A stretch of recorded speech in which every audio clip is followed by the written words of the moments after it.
Naquele tempo, Jesus chamou os 12 discípulos e começou a enviá-los 2 a 2. E lhes dava o poder sobre os espíritos maus. Jesus recomendou que não levassem nada pelo caminho, além de um bastão, nem pão, nem sacola, nem dinheiro na cintura. Mandou que andassem de sandálias e que não levassem 2 túnicas. E Jesus ainda disse: quando vocês forem recebidos numa casa, permaneçam lá até deixar a localidade. Onde vocês não forem recebidos, deixem aquela cidade. E em testemunho contra eles, podem sacudir a poeira de seus pés.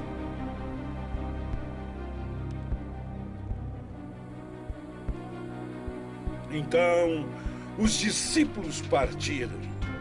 Eles pregavam para que as pessoas se convertessem, expulsavam muitos demônios e curavam muitos doentes, ungindo-os com óleo.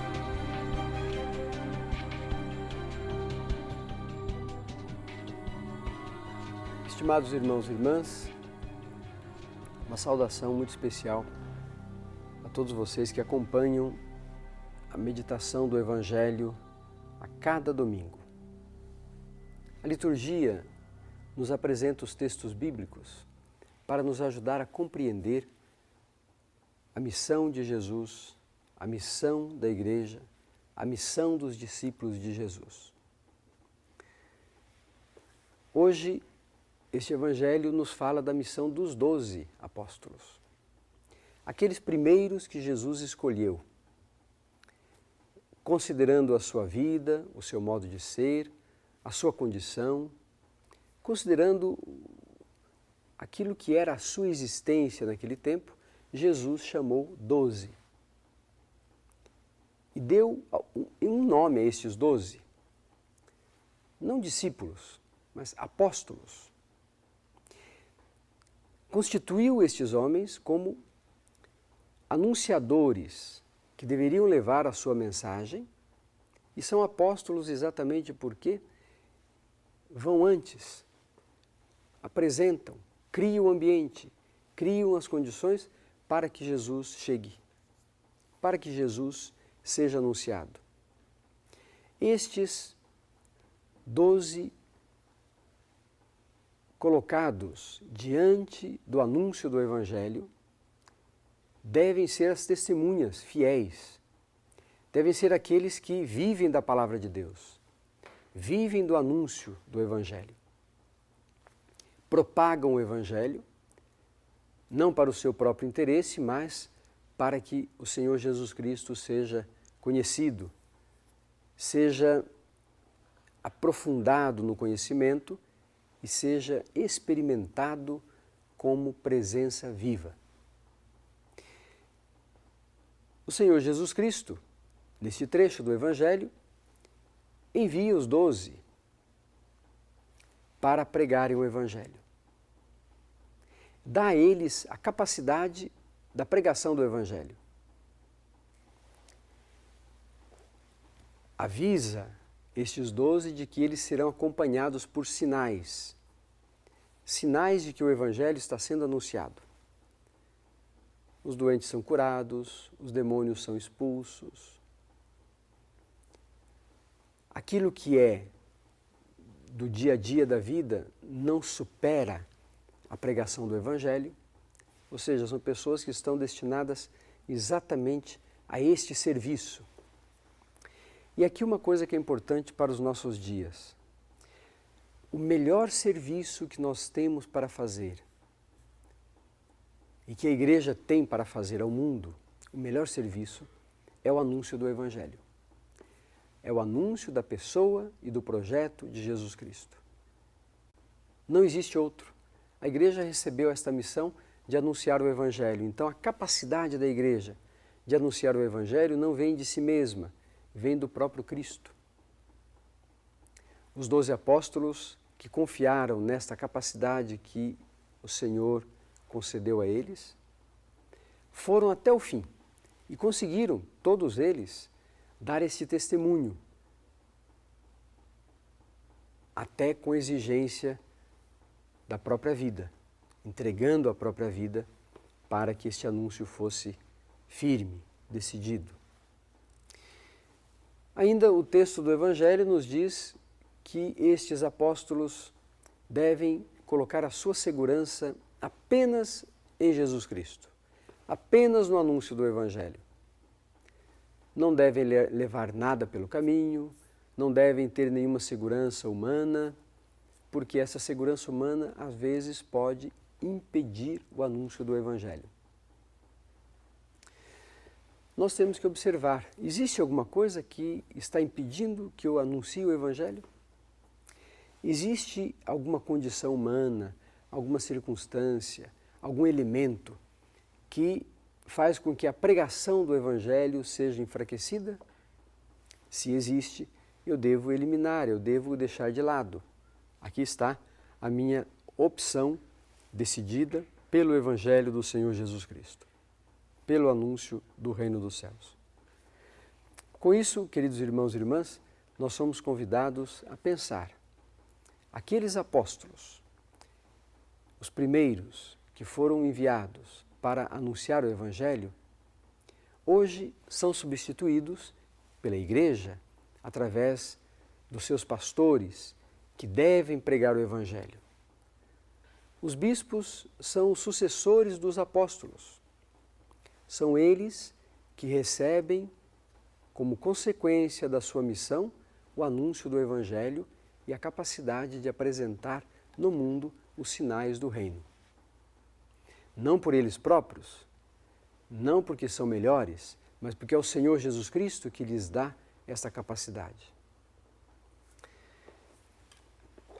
Como consequência desse anúncio do Evangelho, os apóstolos, no seu caminho, no seu dia a dia, vão cativando as pessoas, vão constituindo um número maior de discípulos, de seguidores de Cristo, daqueles que querem se encontrar com Ele. E claro que este grupo, crescendo, precisa de orientação, precisa de indicações seguras, e os apóstolos têm a obrigação, portanto, de dar essas indicações. A Igreja, no seu ministério de anúncio do Evangelho, na sua missão de anunciadora do Evangelho, deve dar as indicações seguras da fé para todos aqueles que querem se encontrar com Deus.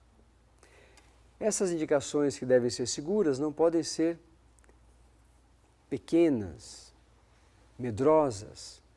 São indicações que às vezes as pessoas não aceitam, mas devem ser apresentadas com muita segurança. O caminho que o Senhor Jesus Cristo quer para os seus discípulos não é um caminho largo e cheio de realizações. O caminho para o reino dos céus, diz o Evangelho no outro trecho, é estreito. A porta é estreita. O caminho, às vezes, é um pouco dolorido, mas o objetivo, o final a ser atingido, este é amplo. Este traz a vida inteira, recupera a vida toda. Portanto, queridos irmãos e irmãs, ao ouvirmos a palavra de Deus, ao escutarmos a palavra de Deus, se esta palavra é muito larga e espaçosa, apresenta muita coisa que me satisfaz humanamente falando, eu tenho que levantar uma pergunta. Essa palavra coloca para mim qual exigência? Se a palavra não coloca nenhuma exigência, provavelmente não seja bem a palavra de Deus. Se eu escuto apenas aquilo que me satisfaz, pode ser que esta palavra que eu esteja ouvindo me fale de Deus, me fale da fé, mas se ela não exige de mim uma conversão, uma transformação, talvez ela não esteja sendo dita de modo completo. Toda a palavra de Deus penetra o coração do ser humano e ela, penetrando o coração do ser humano, transforma por dentro. de modo que a pessoa não se sente violentada. A pessoa se sente animada, motivada para transformar a sua vida e para modificar o seu modo de ser. A palavra de Deus que a igreja recebeu como missão de anunciar, que os apóstolos receberam no princípio para serem seus transmissores. Essa palavra é uma palavra firme, forte, é uma palavra decidida, que compromete não a pessoa que está ouvindo, em primeiro lugar, compromete em primeiro lugar aquele que está anunciando. A palavra de Deus e o Evangelho é antes vivido e depois anunciado. É antes experimentado e depois apresentado. Por isso que às vezes nós ouvimos uma palavra um pouco frágil, débil, porque não foi experimentada. Deve ser experimentada por aquele que prega. O pregador que não experimentou essa palavra, não fez esse encontro pessoal com a palavra, que é Jesus Cristo, não vai conseguir transmitir. Por isso que ela soa fraca. Por isso que ela parece debilitada. Ela não exige, não compromete. E o Evangelho nos configura ao próprio Cristo que entregou a sua vida por amor. Assim, queridos irmãos e irmãs, ao ouvirmos a palavra de Deus, nós todos somos convidados a nos dispor, a nos abrir, para que ela penetre o nosso ser e transforme a nossa vida. E poderíamos dizer, se nós queremos ouvir tudo aquilo que a palavra nos diz, ela transforma o nosso coração, apesar do pregador. Apesar do pregador, essa palavra pode nos transformar. Que nós estejamos atentos à palavra de Deus e que sejamos capazes de criar em nós mesmos a capacidade de acolhimento dessa palavra, para que ela seja sinal visível do amor que Deus tem por todos. Que ela seja também um sinal visível da capacidade que Deus colocou em cada um de nós de nos transformarmos, de mudar a nossa vida para que ela seja sinal do reino, sinal de Deus.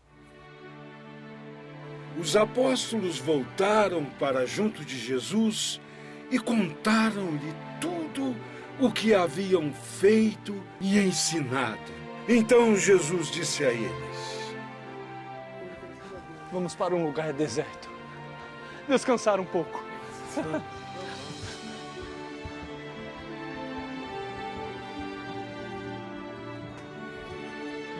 De fato, havia ali muita gente que chegava e saía a tal ponto que Jesus e os discípulos não tinham tempo nem para comer. Então foram sozinhos de barca para um outro lugar deserto e afastado. Muitas pessoas, porém, os viram partir. Olha, eles estão indo para lá.